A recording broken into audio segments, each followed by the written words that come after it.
여러분 반갑습니다. 예, 진짜 반갑죠? 예, 제 소개를 잠깐 한 다음에 말씀을 나누도록 하겠습니다.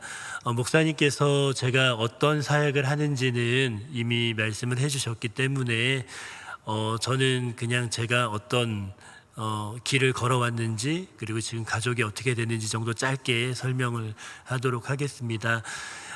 저는 99년도에 서울에서 대학을 졸업하자마자 이 서울대학 사역에 위탁을 해서 예수전도단 서울대학 사역 간사로 섬겼습니다.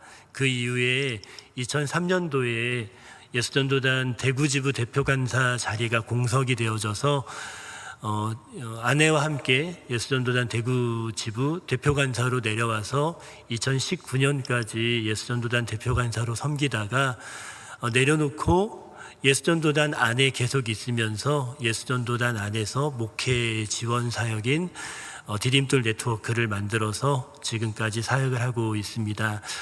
개인적으로는 이제 두 딸아이가 있고요. 첫째 딸아이는 지금 22살이고 둘째 딸아이가 20살이고요. 결혼은 정상적인 나이에 했습니다. 예, 그렇게 했고요. 그리고 아내는 한 명 있습니다. 그래서 4명에서 지금 대구 밑에 있는 경산에서 살고 있고요. 주중에는 예수전도단 디딤돌 네트워크 사역을 하고 있고 이 주일에는 경주에 있는 한 교회에서 설교 목사로 섬기고 있습니다. 여러분들 이렇게 만나 뵙게 돼서 참 감사하고, 제가 사실 어제도 부산에 왔었거든요. 부산에 수영록교회 강의가 있어가지고 수영록교회에서 말씀 전하고, 주찬양교회만 아니면은 그냥 이 거제교회, 그러니까 경주교회만 아니면은 거제교회 와서 오늘 11시 예배 드린 다음에 함께 이렇게 말씀 나누면은 조금 덜 피곤했을 텐데, 제가 계속 지금 사실은 이제 우리 놀라운 찬양 인도자가 찬양 인도를 너무 잘하는데도 제가 살짝 여기서 졸았습니다. 너무 죄송합니다. 예, 너무 죄송하고요. 하지만은 말씀 전하는 시간은 졸지 않습니다. 그리고 듣는 여러분들도 졸지 마시고, 짧지 않은 시간인데 여러분들 잘 따라오시면서 오늘 하나님이 디자인하신 예배가 무엇인지에 대해서 함께 생각해보고 우리의 삶에 적용해보는 시간을 갖도록 하겠습니다. 사실은 성경을 보면은 예배에 대해서 여러 가지로 정의하고 있는 것을 보게 됩니다. 가장 기본적인 정의는 예배는 하나님과의 만남이다. 예배는 코이노니아다라고 이야기합니다. 그래서 우리가 예수의 피를 의지해서 은혜의 보좌 가운데로 나가고 그 은혜의 보좌 가운데에서 하나님의 임재를 경험하면서 그 안에서 만남이 일어나는, 하나님과 인간의 만남이 일어나는 것을 우리는 예배다라고 이야기할 수가 있습니다. 또한 예배라는 것은요, 시편 29편에 근거하면은 우리 하나님께 영광 돌리는 모든 행위를 예배다라고 이야기할 수가 있는 것입니다. 자, 이렇게 성경은 예배를 정의하고 있는데요, 가끔은 이런 생각들을 해보게 되는 겁니다. 뭐냐면은 예배를 공부하면서 특별히 레위기 말씀을 보면은 1장부터 7장까지 5가지의 제사가 나와 있는 것을 보게 됩니다. 번제, 소제, 화목제, 속죄제, 속건제가 나와 있죠. 근데 이것은 오늘날 우리가 드리는 예배와 아주 밀접한 연관이 있고 예배에 대한 중요한 통찰을 주는 것이 사실입니다. 그런데 이러한 레위기를 공부하면서, 레위기의 제사를 공부하면서 한 가지 생각을 해보게 되는 겁니다. 자, 무슨 생각이냐면은 사실은 레위기에 나와 있는 모든 제사들은 속죄 행위와 연관이 있습니다. 이게 무슨 말이냐면은 제사를 드림으로 인하여서 내가 정결케 되어지는 것과 연관이 있는 것이 레위기에 나와 있는 제사 제도이고요, 예배이고요. 이 예배가 오늘날까지 영향을 주고 있는 것이 사실이다라는 것입니다. 그럼 여기서 한 가지 질문을 던져보게 되는 거죠. 분명 레위기의 제사가 속죄, 죄와 연관이 있다라면은, 만약에 인간이 범죄하지 않았다라면은 예배가 존재했을까라는 질문을 던져보게 되는 겁니다. 그리고 만약에 인간이 범죄하지 않아도 예배가 존재했다라면은, 하나님이 그 예배를 만드셨다라면은 그 예배가 진짜로 하나님이 계획하신, 디자인하신 오리지널 예배다라고 말할 수가 있는 것입니다. 그리고요, 실제적으로 오늘은 다 풀어갈 수 없지만은 제가 긴 시간 예배 강의를 하게 되면은 창세기에서 요한계시록까지 쭉 풀어가면서 결론을 맺는데, 어떻게 결론을 맺냐면은 예배는 삶이다라는 걸로 결론을 맺게 되거든요. 하지만은 저는 이러한 결론에 대해서 오늘 아주 짧게 창세기 말씀과 레위기 말씀을 통해서 여러분들에게 풀어가려고 하는 것입니다. 무슨 말이냐면은, 인간이 범죄하기 이전에도 하나님이 디자인하신 예배가 분명히 존재한다라는 것이고, 그것이 결국은 성경에서 얘기하고 있는 예배의 핵심적인 메시지다라는 것입니다. 자, 그게 그렇다라면은 그게 뭘까라는 것을 생각해 보는 거죠. 그것이 바로 창세기 2장 15절 말씀이 되어지는 것입니다. 이제 시트를 좀 열어주실래요? 하나님이 최초로 디자인하신 예배는 창세기 2장 15절 말씀에 나와 있는데요. 여호와 하나님이 그 사람을 이끌어 에덴 동산에 두어 그것을 경작하며 지키게 하시고 라고 말씀합니다. 자, 여기에서 우리는 주목해야 될 한 단어가 있는데, 경작하다라는 단어입니다. 이 경작하다라는 단어는요, 히브리어로 아바드라는 단어를 씁니다. 그런데요, 이 히브리어 아바드라는 단어는 굉장히 독특한 단어입니다. 왜 그러냐면은 목적어에 따라서 뜻이 변하는 단어이기 때문입니다. 만약에 목적어가 땅이 되어지면은 땅을 경작하다, 일구다, 다시 얘기해서 농사 짓는 행위를 이야기할 때에 아바드라는 단어를 쓴다라는 것입니다. 근데 만약에 이 아바드라는 단어 앞에 목적어가 하나님이나 사람이 되어지면은 하나님을 섬기다, 예배하다, 봉사하다라는 의미로 바뀌게 된다라는 것입니다. 자, 그렇다면은 인류 최초의 인간에게 하나님이 에덴 동산에 그들을 두시고 그들이 땅을 경작하게 하셨다라는 것은 굉장히 중요한 메시지를 담고 있는 건데, 흔히 얘기하는 인류 최초의 직업이 농부였다. 그 농부가 땅을 일궜다. 그런데 알고 보니까는 그 땅을 일구는 행위가 하나님을 향한 예배였다라고 말할 수가 있는 것입니다. 여기에서 우리는요, 예배가 무엇인지를 명확하게 이해할 수 있는 거죠. 인간이 범죄하기 이전의 모습은 에덴 동산에 있잖아요. 근데 그 에덴 동산에서 그들은 특별히 아담과 하와가 모여서 기타 치면서 피아노 치면서 하나님을 찬양하고 노래하지 않았습니다. 그들은 그냥 농사를 진 겁니다. 땅을 일군 겁니다. 그런데 그 땅을 일구는 행위가 예배였다라고 성경은 말씀하고 있는 거예요. 여기서 우리는 하나님이 디자인하신 최초의 예배가 하나님 안에서 우리의 삶, 하나님 안에서 삶입니다. 그 삶 자체가 예배다라는 중요한 진리를 얻게 되어지는 것입니다.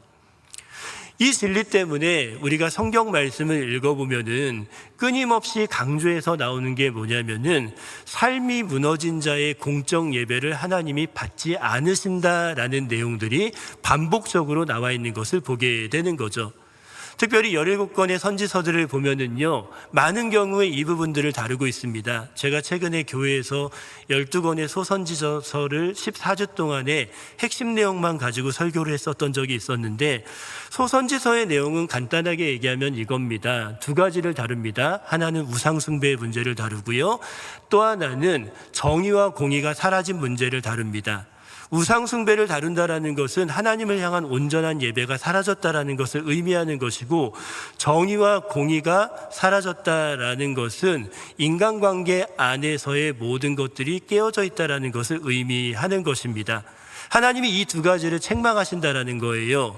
동시에 책망하고 있다라는 것은 뭐냐면은, 이 두 가지가 굉장히 중요하게 어느 한 가지의 어떤 게 더 중요하고 덜 중요하고의 문제가 아니라 두 개 다 중요하다라는 것을 보여주고 있다라는 것을 이야기하는 겁니다.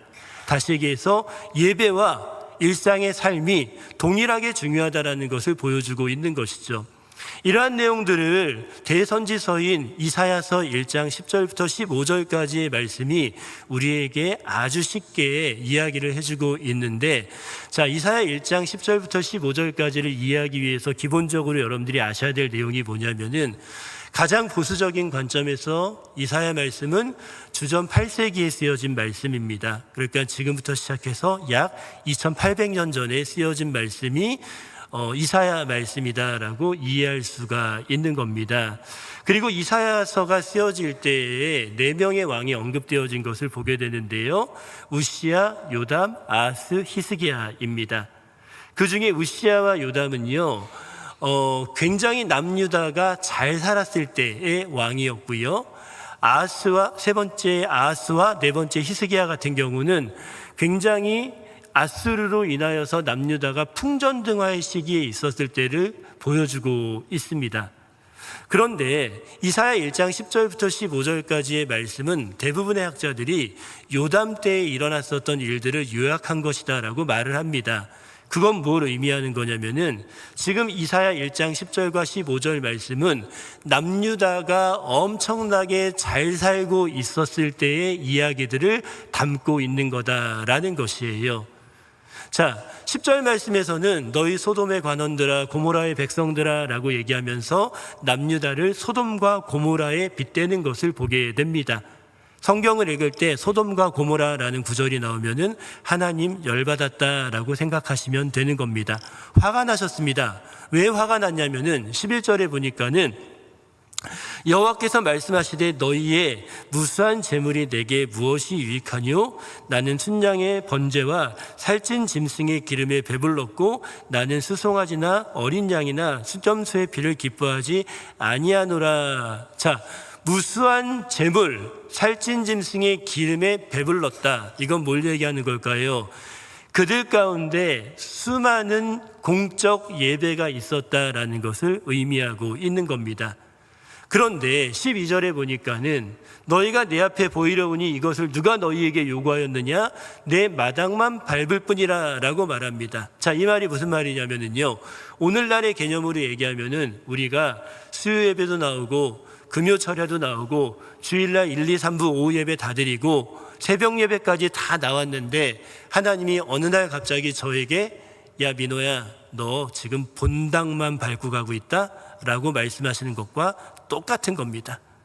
엄청나게 많은 제사를 드렸는데요, 공적 제사를 드렸는데 너희들 지금 드리는 이 예배에 마당만 밟고 가는 예배야, 성전 마당만 밟고 가는 예배야 라고 말씀하시는 겁니다.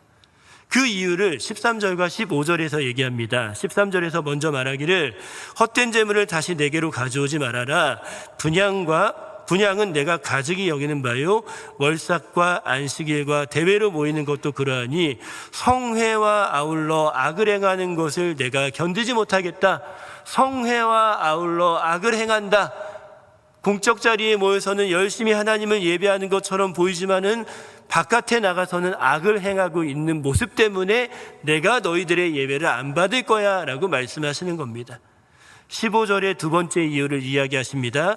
너희가 손을 펼 때에 내가 내 눈을 너희에게 가리고 너희가 많이 기도할지라도 내가 듣지 아니하리니 이는 너희의 손에 피가 가득함이다 라고 말씀하십니다. 여러분, 유대인들 어떻게 기도하죠? 가끔 TV 보면은 이 통곡의 벽 앞에서 유대인들이 기도하는 모습 보잖아요. 항상 손을 이렇게 들고 기도합니다. 하늘을 향해서 손을 들고 기도합니다. 그런데 하나님이 이 하늘에서 밑을 딱 내려다보니까는 그들이 손을 든 이 손 위에는 약자들을 향한 피가 가득했었던 거예요. 이러니까 하나님이 나는 너희들의 예배 안 받을 거야. 너희들의 무수한 공적 예배는 마당만 밟는 예배야 라고 책망하고 계신 겁니다. 여러분, 이 말씀은 공적 예배가 중요하지 않다라는 것을 이야기하는 것이 절대 아닙니다. 공적 예배는 너무나 중요합니다. 우리가 주일날, 수요일날, 금요일날, 그리고 그 외의 날에 약속된 시간에 하나님의 백성이 함께 모여서 그리스도의 몸으로서 함께 주님 앞에 나가는 그 공적 예배의 시간은 그 무엇과도 바꿀 수 없는 너무너무 중요한 시간들입니다. 그런데 그 공적 예배가 기름 부음 있기 위해서 우리가 어떻게 해야 되냐라는 문제를 다루고 있는 겁니다. 뿐만 아니라 진정한 공적 예배를 드린 사람들의 삶은 어떠해야 되냐라는 문제에 대해서 다루고 있는 것입니다. 삶이 뒤따라가지 않는 자의 공적 예배는 그냥 종교적인 의식에 불과하다라는 것을 보여주고 있는 거예요. 우리가 함께 모여서 예배하는 이 예배가 살아나기 위해서는 각자가 각자의 삶의 현장 가운데에서 하나님의 백성다운 모습으로 살아간 이후에 함께 모였을 때 이 예배 안에는 더 놀라운 시너지가 생긴다라는 것을 말씀드리고 있는 겁니다. 성경은 그것을 이야기하고 있는 것입니다. 공적 예배와 삶의 조화, 그리고 이 두 가지가 선순환돼야 된다라는 것에 대해서 말씀하고 있는 것이다라는 것입니다. 그렇기 때문에 우리가 지금까지의 이야기를 종합해 본다라면은 우리는 이러한 공적 예배를 소중히 여길 뿐만이 아니라 나아가서 우리의 삶을 예배로 만드는 것이 진정한 하나님의 예배자라는 사실을 알게 되어지는 것이죠. 자, 그럼 여기서 한 가지 또 질문이 생기게 됩니다. 어떤 질문이냐면은 삶으로 예배를 드린다. 삶으로 예배를 드린다라는 것이 도대체 어떠한 삶을 사는 것인가라는 질문이 던져지게 되는 것입니다. 여기에 대해서 로마서 12장 1절 말씀이 너무나 명확하게 말씀하고 있는 것을 보게 됩니다. 여러분, 로마서 12장 말씀은요, 로마서의 구조 가운데에서 후반부의 실제적인 삶들을 다루는 내용의 첫 단락이 로마서 12장 1절과 2절 말씀입니다. 전반부에서는 상당히 이론적인 부분에 대해서 다룹니다. 이방인들과 유대인들과 모든 인간들의 죄에 대해서 다루면서 예수 그리스도만이 오직 우리가 의롭게 될 수 있는 유일한 길이다라는 것을 다루고, 예수를 믿음으로 말미암아 우리는 죄에 대해서 자유케 될 뿐만 아니라 성화되어진 삶을 살아야 된다라는 것을 8장까지 다룬 다음에 9장부터 11장까지는 이스라엘 백성에 대한 구원의 문제들을 심각하게 논의를 합니다. 굉장히 이론적인 내용들을 다루고 있는 것이죠. 그런 다음에 이제는 로마서에서 실제적인 이야기를 12장부터 다루는데, 실제적인 이야기의 첫 번째 내용이 예배와 연관이 있는 것입니다. 그러므로 형제들아, 내가 하나님의 모든 자비하심으로 너희를 권하노니 너희 몸을 하나님이 기뻐하시는 거룩한 산 제물로 드리라. 이는 너희가 드릴 영적 예배라는 말은 로기코라는 말을 쓰는데 합리적인 예배다라는 의미입니다. 이것이 너희가 드릴 가장 합리적인 예배다라고 이야기하고 있는 거예요. 가장 합리적인 예배가 뭐라고요? 너희 몸을 하나님이 기뻐하시는 거룩한 산 제물로 드리라. 여기서 산 제물은 모든 학자들은 다 번제물이다라고 이해를 합니다. 내 자신을 번제물로 드리라라고 얘기하고 있는 거예요. 그럼 이건 뭘 얘기하는 걸까? 간단합니다. 너무 복잡하게 생각할 필요가 없습니다. 삶을 예배로 만들어라 라는 의미를 가지고 있는 거예요. 내 삶을 예배로 만들어라. 이것이 하나님이 기뻐하시는 것이다 라는 것을 이야기하고 있는 거예요. 근데 재미있는 것은요, 거룩한 산 제물이다 라고 표현하고 있다는 것이죠. 그럼 이건 뭘 얘기하는 걸까요? 우리의 삶의 예배의 핵심은 어디에 있다? 거룩함에 있다라는 것을 보여주고 있는 것입니다. 그래서 저는 여러분들에게 삶의 예배의 핵심은 거룩함에 있다라는 것을 말씀드리면서 성경이 얘기하고 있는 거룩함이 무엇인지에 대해서, 거룩한 삶으로 예배드린다라는 것이 무엇인지에 대해서 좀 더 설명해 드리기를 원하는 것입니다. 자, 여러분, 오늘은요, 오후 시간은 프리칭 시간이 아니라 티칭 시간입니다. 무슨 얘기예요? 저는 여러분들에게 가르침의 설교를 하고 있는 겁니다. 강의를 하고 있는 겁니다. 그래서 본문의 내용을 아까 창세기 2장 15절로 했지만은 그 말씀만 강의하지 않고요, 저는 예배라는 주제를 가지고, 삶의 예배라는 주제를 가지고 여러분들에게 강의를 하는 겁니다. 그래서 저는 여러분들과 함께 거룩한 삶이 무엇인지를 레위기 19장을 통해서 살펴보기를 원하는 것입니다. 자, 여러분들 성경책 다 갖고 계시죠? 자, 지금부터 나오는 PPT에는 성경 말씀이 없습니다. 그래서 여러분들이 성경책을 피셨으면 좋겠어요. 자, 레위기 19장으로 한번 가볼까요? 레위기 19장 말씀입니다. 자, 레위기를 통해서 거룩한 삶이 무엇인지를 좀 생각해 보도록 할 텐데요. 이걸 이해하기 전에 먼저 거룩이 무엇인지를 이해해 볼 필요가 있을 것 같습니다. 이 전 시트를 좀 열어주시겠습니까? 자, 거룩이 무엇인가? 거룩이라는 말은 히브리어로 카도시라는 단어를 씁니다. 근데 이 단어의 의미는요, 구별이라는 의미를 가지고 있습니다. 자, 오해하지 마십시오. 때로는 분리라고도 해석을 하지만은 원래 카도시라는 단어의 의미는 분리라기보다는 구별이라는 의미를 가지고 있습니다. 그리고 유대인들 같은 경우는요, 거룩, 이 카도시라는 말을 어떻게 사용을 하냐면은 용례적으로 나는 하나님 편이야, 제 편이야, 내 편이야, 이거 편 가르기 할 때 나는 하나님 편인데, 아 그래? 그럼 너는 거룩해. 이렇게 유대인들은 이야기를 합니다. 거룩이라는 것은 뭐냐면은 하나님 편에 서는 것을 거룩이다라고 이야기한다라는 것이에요. 그리고 레위기 말씀은 이 거룩을 주제로 삼고 있는 책입니다. 우리가 잘 알다시피 모세오경을 보면 세 개의 법전이 있는 것을 보게 되죠. 출애굽기 19장부터 24장까지 나와 있는 언약법전이 있고요. 그리고 레위기 17장부터 27장까지 나와 있는 이런 그 거룩법전, 그 성결법전이라고 얘기하죠. 성결법전이 있고요. 그리고 신명기 12장부터 27장까지의 신명기 법전이 있습니다. 자, 레위기는요, 17장부터 27장까지가 성결법전입니다. 거룩법전입니다. 뭘 얘기하는 걸까요? 레위기는 거룩을 중요하게 다루고 있다는 것을 보여주고 있는 겁니다. 그런데요, 이 레위기 말씀 가운데 거룩을 가장 구체적으로 보여주고 있는 말씀이 레위기 19장 말씀이다라는 거예요. 그래서 여러분들에게 저는 레위기 19장 말씀을 통하여서 거룩한 삶이 무엇인지에 대해서 짧게 설명을 해 드리려고 하는 것입니다. 이걸 이해하기 위해서는 먼저 레위기 19장의 구조를 이해할 필요가 있을 것 같습니다. 성경을 이해할 때는 먼저 숲을 보는 게 중요하기 때문인 것이죠. 자, 레위기 19장의 구조를 보면은요, 여러분들 1절과 2절 말씀을 보면은 특별히 2절에 너는 이스라엘 자손의 온 회중에게 말하여 이르라 너희는 거룩하라 이는 나 여호와 너희 하나님이 거룩함이니라 라고 말씀합니다.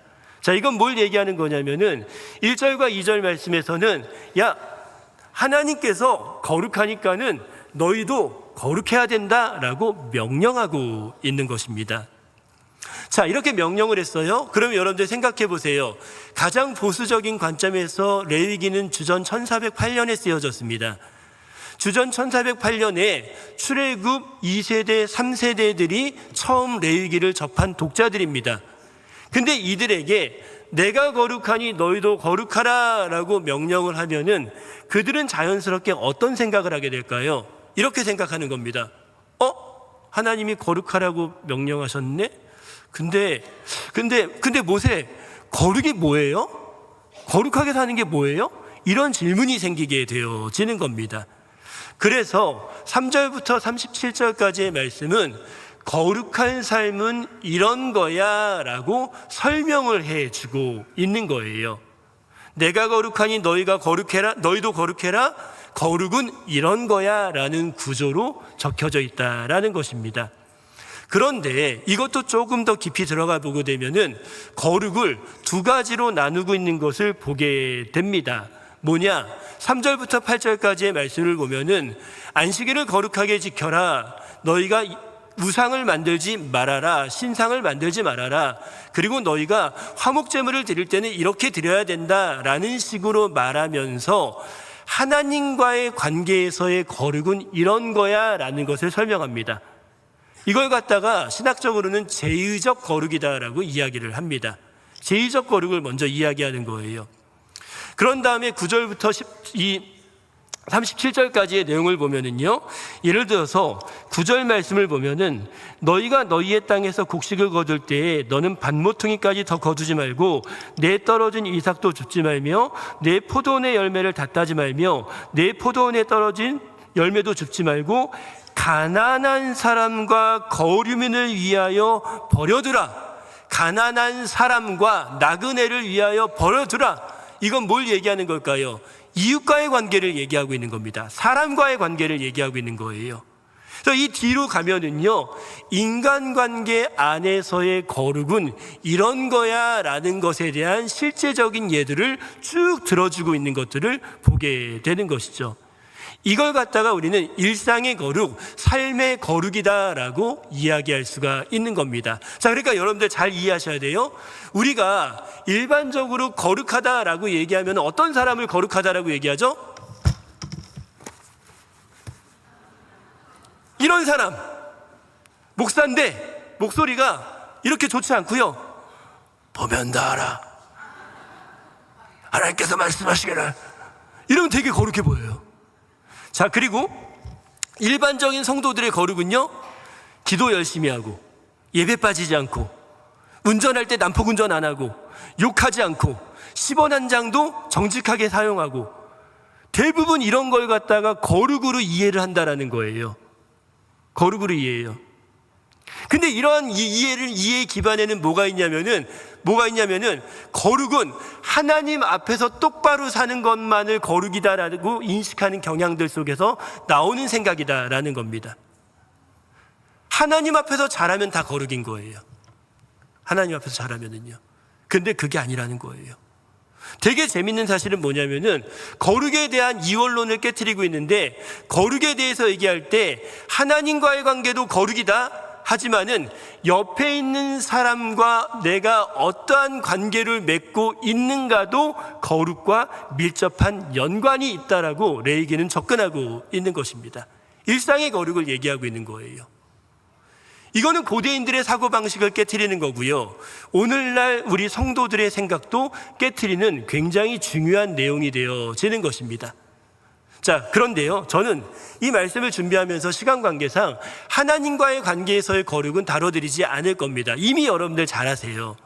여러분, 오늘날 교회 성도님들 가운데 오후 예배에 나올 정도의 분들이라면은 이미 하나님과의 관계 안에서 예배와 기도와 또한 어떤 죄와의 끊임없는 투쟁들, 이거 정말 열심히 하시는 분들입니다. 그러니까 이 자리에 나올 수 있는 거예요, 시간을 내서요.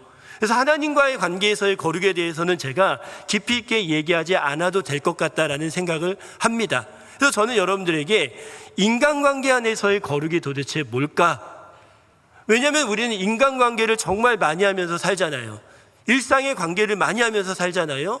그래서 그 안에서의 거룩이 무엇인가에 대해서 생각해보고, 아, 이렇게 사는 것이 하나님 앞에서 나를 거룩한 산 제물로 드리는 방법이구나라는 것에 대한 이야기들을 해보려고 하는 것입니다. 자, 레위기 19장을 보면은요, 이 일상의 거룩에 대해서 얘기할 때에 몇 가지 특징들이 보여지는 것을 보게 됩니다. 레위기를 공부해 보면은요, 이 특징들이 보이기 시작하는 거예요. 자, 19장 말씀 가운데는 일상의 실제적인 삶을 아주 구체적으로 다뤄주고 있는 것을 보게 되는데, 첫 번째, 인간관계 안에서의 거룩의 중요한 특징은요, 7개의 실제적인 규례로 설명하고 있다는 거예요. 아주 실제적인 얘기를 합니다. 가난한 자를 위한 추수, 이게 거룩이고, 정직한 삶이 거룩이고, 억압과 착취하지 않는 삶이 거룩이고, 장애인의 존엄을 지켜주는 삶이 거룩이고, 정의로운 삶이 거룩이고, 이웃사랑이 거룩이고, 공정한 사업이 거룩이다라고 말하고 있는 것을 보게 되는 겁니다. 자, 7가지 카테고리로 나누어가지고 이게 거룩이야 라고 설명하고 있는 거예요. 그런데 재밌는 것은 뭐냐면요, 이 7가지를 우리가 반복적으로 읽어보다 보면은 공통점이 발견되어진다는 겁니다. 그 공통점이 뭐냐면은 약자에 대한 관심과 올바른 태도가 거룩이다라고 말씀하고 있는 것을 보게 되는 거예요. 그러니까 여러분들 주변에 있는 약한 사람들, 가난한 사람들, 소외된 사람들, 좀 못하는 사람들, 그런 사람들을 바라볼 때 내가 어떠한 관점으로 바라보면서 어떠한 태도로 행동하고 있느냐, 이것이 거룩과 밀접한 연관이 있다는 것을 보여주고 있는 겁니다. 특별히 여러분들 가운데 있는 거 보세요. 장애인의 존엄을 지켜주는 삶, 이게 거룩이래요. 여러분, 미국 같은 경우는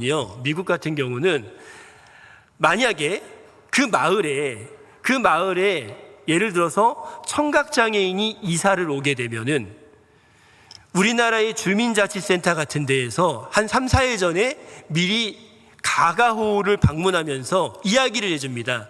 3일 후에 저 옆쪽 저 집에 청각장애인이 이사를 오게 됩니다. 그러니까는 좀 조심해 주세요.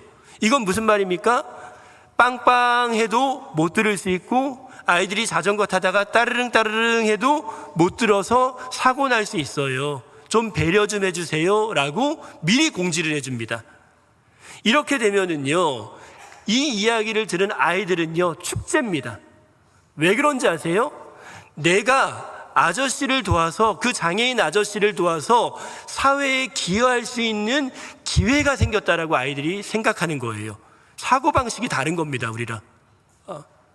그래서 나는 그 이사 오기 전에 어떻게 그 아저씨를 도울지에 대해서 아이들이 계획을 합니다. 여러분, 이게 뭘까요? 이게 생명의 문화입니다. 생명을 만드는 문화. 약자에 대한 올바른 태도와 관심은 생명의 문화를 얘기하는 거예요. 자, 그런데 한국은 어떻죠? 약 2년 전에 서울의 화곡동에서 초등학교 옆에 장애인 복지센터가 들어온다는 것 때문에 초등학교 학생들의 엄마가 선캡을 딱 눌러 쓴 다음에 피켓을 들고서 데모를 했습니다. 그게 뉴스에 나온 적이 있어요. 피켓의 내용은 이겁니다. 아이들의 학습권을 침해하지 말아라. 장애인 센터 절대 반대. 제가 너무 궁금했어요.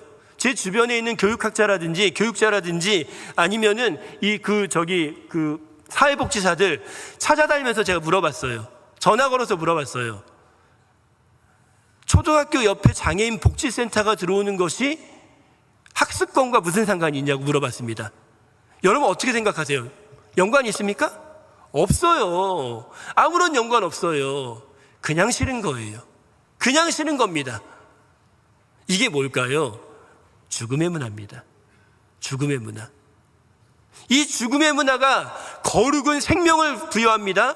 근데 이 죽음의 문화는요, 절대 거룩해질 수가 없는 거라는 거예요.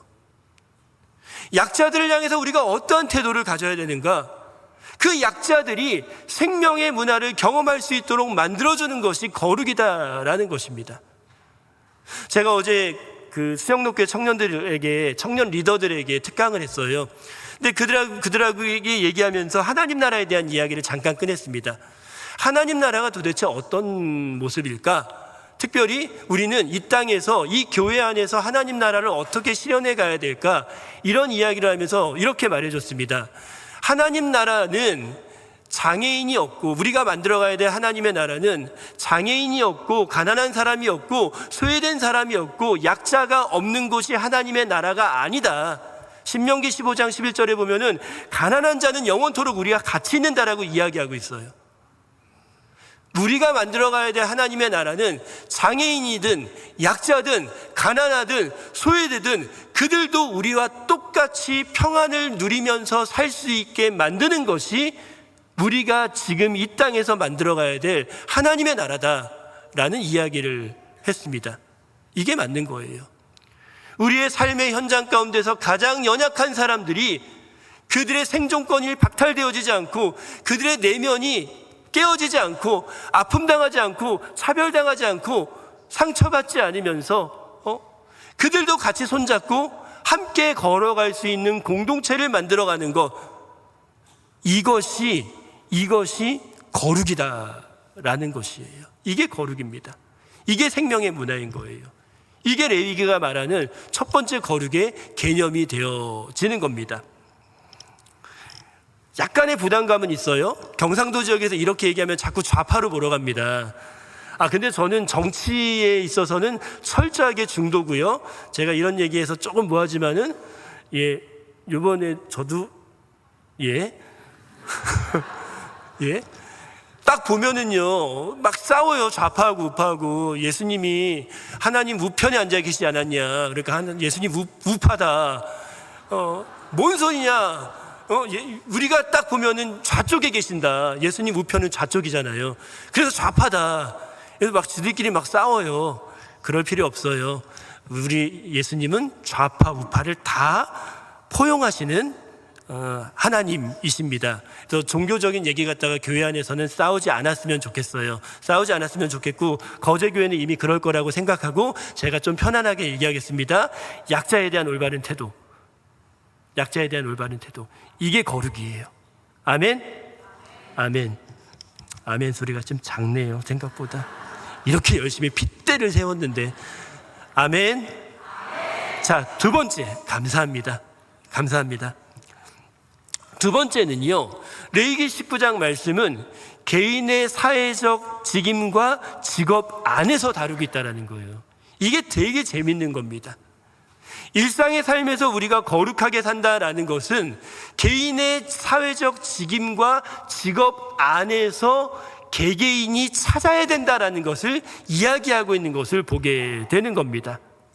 자, 무슨 말이냐를 좀 설명을 해드릴게요. 19장 9절부터 10절까지의 말씀을 보게 되면은, 너희가 너희의 땅에서 곡식을 거둘 때에 너는 밭모퉁이까지 다 거두지 말고 내 떨어진 이삭도 줍지 말며 내 포도원의 열매를 다 따지 말며 내 포도원에 떨어진 열매도 줍지 말고 가난한 사람과 거류민을 위하여 버려두라. 나는 너희의 하나님 여호와니라 라고 얘기하죠. 자, 이 말씀을 보면은 9절 말씀에 너희가 너희의 땅에서 곡식을 거둘 때에 이거 어떤 직업을 가진 사람일까요? 농부예요. 그럼 일반적으로 농부가 거룩하다라는 거 우리는 어떻게 생각합니까? 기본적으로 이렇게 생각합니다. 새벽 예배 나가고 집에 들어와서 밥을 먹은 다음에 낫을 딱 들고 일하러 가세, 일하러 가, 막 찬양하면서 나가고, 그리고 딱 추수를 한 다음에 11조 하나님께 딱 갖다 바치고, 이러면은 농부는 거룩해 라고 생각을 합니다. 그런데요, 재미있는 사실은 농부의 거룩을 어떤 식으로 이야기하고 있냐면은, 농부가 거룩하다라는 것은 밤모퉁이, 추수할 때의 밤모퉁이를 다 거두지 않는 거야. 그리고 거두다가 이삭이나 포도송이가 떨어지면은 그거 줍지 않는 거야.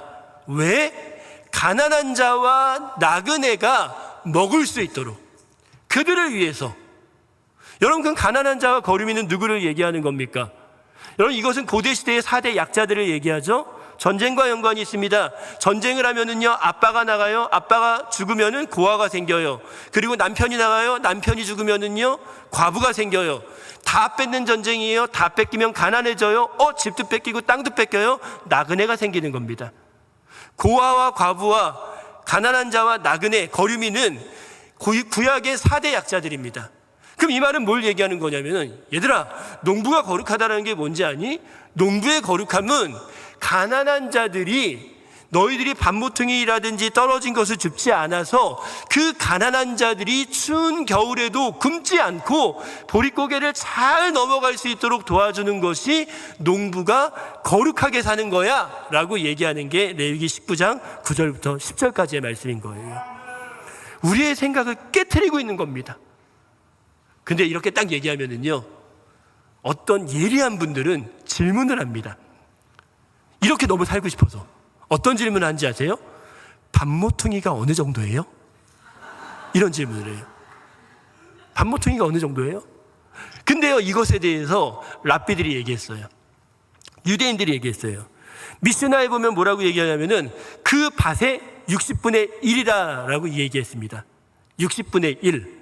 그리고 그 밑에다가 더 각주를 달면서 뭐라고 얘기했냐면은, 그런데 만약에 그 마을에 가난한 자의 숫자가 줄거나 농사가 잘 되지 않았다라면은 그거보다 더 적게 낼 수 있다. 이렇게 이야기합니다. 근데 기본 밭의 60분의 1입니다. 절대 적지 않은 양이다라는 겁니다. 이것을 가난한 자를 위해서 추수하는 것이 농부가 거룩한 거다라고 이야기하고 있는 겁니다. 하나만 더 볼까요? 13절에 보면은 너는 내 이웃을 억압하지 말며 착취하지 말며 품꾼의 싹을 아침까지 밤새도록 두지 말라라고 얘기하죠. 품꾼의 싹을 아침까지 두지 말라. 품꾼의 싹을 주는 자, 일하는 사람에게 돈을 주는 자, 누굴까요? 고용주의 거룩입니다. 사업가의 거룩이에요. 장사하시면서 사장님의 거룩이에요. 그럼 사장님의 거룩 이러면 우리는 일반적으로 어떻게 생각합니까? 자, 가장 많이 얘기하는 거 주일은 쉽니다.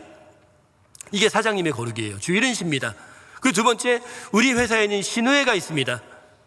우리 회사는 매 월요일 아침마다 함께 모여서 예배로 한 주를 시작합니다. 뭐 이러면 저 고용주가 대단하신 분이야, 거룩한 분이야, 이렇게 생각을 합니다. 그런데요, 성경은 그렇게 얘기하지 않아요. 성경에서 얘기하는 거룩한 고용주는 뭐냐면은 품꾼의 싹을 아침까지 두지 않는 자, 다시 얘기해서 노동자의 노동의 가치를 존중해 주면서 월급을 제때 주는 자, 그 사람이 사장님의 거룩이래요. 저는 코로나 시절에 가장 부유한 삶을 살았습니다. 왜냐하면은요, 강의도 다 취소되어지고 여러 가지 이제 경제적인 어려움이 있을 수밖에 없는 상황이었었는데, 서울에 한 사업하시는 분이요, 기도하다가 대구에서 코로나가 출발되어졌는데 대구에 있는 목회자를 도와야 된다라는 마음이 들어서, 아는 사람이 저 하나밖에 없더래요, 대구에서는. 그래서 저에게 매달 300만 원씩 코로나 기간 동안에 계속 그 회사에서 헌금을 해줬습니다. 너무너무 부유하게 살았어요, 코로나 시절 때요. 근데요, 저는 그분들에게 감동한 게 뭐냐면은, 코로나 시절 때 그분들의 회사도 어려웠대요. 그 부부가, 사장님이 남편이고 이사님이 부인이에요. 근데 굉장히 어려웠대요. 코로나 첫 해에는 흑자가 났는데 둘째 해부터 적자가 나기 시작했대요. 근데 제가 감동받은 건 뭐냐면은, 코로나 둘째 해부터 회사가 적자가 나기 시작할 때부터 그분들이 월급을 받지 않은 겁니다. 월급을 받지 않은 이유가 뭐냐면은, 그 회사에서 일하는 사람들에게 먼저 월급을 다 나눠주고 나니까 돈이 없었던 겁니다. 그래서 월급을 받지 않았다라는 거예요. 그래서 하시는 얘기가, 사실 우리는 오랜 기간 사업하면서 이미 집도 있고 땅도 있고 어느 정도 재산도 있지만은, 우리 직원들은 한 달 월급 이거 못 받으면 너무너무 힘들게 산다, 어렵게 산다. 그래서 결정했다고. 월급 받지 않고 우리 직원들에게 먼저 다 나눠주기로 결정을 했다라고 말씀을 하시더라고요. 여러분, 이게 고용주의 거룩입니다. 이게 사업가의 거룩입니다. 품꾼의 싹을 제때 주는 거. 이 품꾼은요, 그날 싹을 받지 않으면은 대부분의 고대시대의 품꾼은 가난한 자들이에요. 그래서 그 싹을 받지 않으면 어떻게 됩니까? 아버지가 굶어야 되고, 어머니가 굶어야 되고, 아내가 굶어야 되고, 자식 새끼들이 굶어야 됐던 거예요. 근데 그렇게 하지 않는 거예요. 내가 힘들어도 품꾼의 싹을 주는 거, 이게 고용주의 거룩이다라고 얘기하는 거죠. 무슨 말이냐? 레위기 19장 말씀은 이런 식으로 개인의 사회적 직임과 직업 안에서 거룩을 찾아가라고 얘기하고 있는 것입니다. 거룩을 이야기하고 있는 거예요. 어떤 부분에 있어서는요, 재판관의 거룩을 얘기합니다. 어떤 부분에서는 상인의 거룩에 대해서 얘기합니다. 어떤 부분은요, 아빠의 거룩에 대해서 얘기합니다. 어떤 부분에서는요, 청년의 거룩에 대해서 얘기합니다. 이런 식으로 사회적 직임과 직임에 대해서 실제적인 예들을 들어주고 있는 것을 보게 되는 겁니다. 직업과 직임 안에서, 제가 서울의 한 모임에 말씀을 전하러 간 적이 있었습니다. 그 모임은 사회가는 서울 지역에 있는 대기업의 비서실에 계신 분들, 의사 선생님들, 아니면 또 변호사들, 이런 사람들이 모여서 어떻게 하면 우리가 세상을 변화시킬 수 있을까에 대한 고민들을 하면서 저에게 이틀 동안 거룩이라는 주제로 강의를 부탁했었던 거예요. 첫날 강의를 마친 다음에 제가 숙소로 돌아갈 때에 그분이 한 대학병원의 흉부외과 과장님이셨습니다. 그 흉부외과 과장님이 저를 라이드를 해주셨습니다. 숙소로 돌아가는 길에 그 흉부외과 과장님이 저에게 이렇게 질문을 했어요. 목사님, 저는 아무개 대학의 흉부외과 과장입니다. 그런데 흉부외과 의사가 거룩하게 산다라는 게 뭘까요? 라고 저에게 질문을 하셨어요. 근데 그때 제가 그분에게 아주 담대하게 1초도 머뭇거리지 않고 대답해 드렸습니다. 잘 모르겠습니다. 왜요? 저는 흉부외과 의사가 아니거든요. 저는 흉부외과 시스템을 모르거든요. 흉부외과, 저는 드라마 뉴하트라는 걸 보면서 심장 수술하는 데라는 거는 알고 있는데 그 이상도 이하도 모르거든요. 근데 제가 뒤에 뭐라고 얘기하냐면, 근데요 과장님, 저는요 아빠의 거룩이 뭔지는 압니다. 저는요 남편의 거룩이 뭔지는 알 것 같아요. 저는 선교단체 간사의 거룩이 뭔지는 알 것 같습니다. 저는 목사의 거룩이 뭔지는 알 것 같습니다. 저는요, 아들의 거룩이 뭔지는 알 것 같습니다. 다 뭐 얘기하는 겁니까? 제 직업과 직임에 대해서 얘기하는 거예요. 다시 강조하는데, 레위기는 직업과 직임 안에서 거룩을 얘기하고 있다. 그 말은 뭘 얘기하는 거냐면은 내 직업과 직임 가운데에서 거룩이 무엇인지를 내가 찾아야 된다라는 걸 얘기하고 있는 겁니다. 자, 그럼 여기서 우리는요, 핵심적인 질문에 들어가게 되는 거죠. 그러면 내가 찾아야 된다라면은 기준이라도 있어야 되는 거 아닙니까? 질문이 생기는 겁니다. 예, 기준이 있어야죠. 그 기준을 가지고 내 직임 안에서, 직업 안에서 거룩을 찾는 겁니다. 근데 성경은 그 기준을 너무나 명확하게 설명해 주고 있습니다. 레위기 19장 18절 말씀인 거죠. 레위기 19장 18절 말씀에 보면은 원수를 갚지 말며 동포를 원망하지 말며 내 이웃 사랑하기를 내 자신과 같이 사랑하라. 나는 여호와이니라. 뭘 얘기합니까? 내 이웃을 너처럼 사랑해라. 사랑. 여러분, 인간관계 안에서의 거룩의 기준은 뭐냐면요, 사랑인 거예요. 자, 생각해 보세요. 왜 농부가 가난한 자를 위해서 다 추수를 안 합니까? 그 행위가 사랑인 거예요. 그 행위가. 왜 고용주가 품꾼의 싹을 아침까지 두지 않고 그 노동의 대가를 그대로 인정해 줍니까? 그게 사랑인 거예요. 청년의 거룩을 얘기할 때는 너는 샘머리 앞에서 일어나며 노인을 공경하라라고 얘기합니다. 여러분, 이 자리에 청년분들 계시면은요, 청년의 거룩은 예절이에요. 매너입니다. 매너, 예절. 위더른에 대한 공경입니다. 꼰대란 말 쓰지 마세요. 꼰대란 말 정말 잘못된 얘기예요. 여러분, 잘 하셔야 돼요. 청년분들, 저 지금 청년분들에게 얘기해 드릴게요. 청년분들, 어른들이 뭐 얘기하면 꼰대 그러는데 잘 분별하셔야 돼요. 권면하는 것, 권면을 통해서 여러분들이 정말 잘 되기를 원하는 것과 진짜 꼰대짓과는 구별할 줄 알아야 돼요. 그거 구별을 못하면서 다 뭔가 충고해주고 권면해주고 잘 되기를 위해서 해주는 모든 것을 갖다가 다 꼰대라고 얘기해버리면은 너야말로 진짜 꼰대예요. 젊은 꼰대. 예. 청년의 거룩은 뭐냐면은 위더를 공경하는 거예요. 어른들이 공경하는 겁니다. 제가 청년부에서 예전에 수련회 할 때 이런 설교를 한 적이 있어요. 얘들아, 청년부 회장하는 거, 찬양팀 하는 것보다 중요한 게 뭔지 아냐?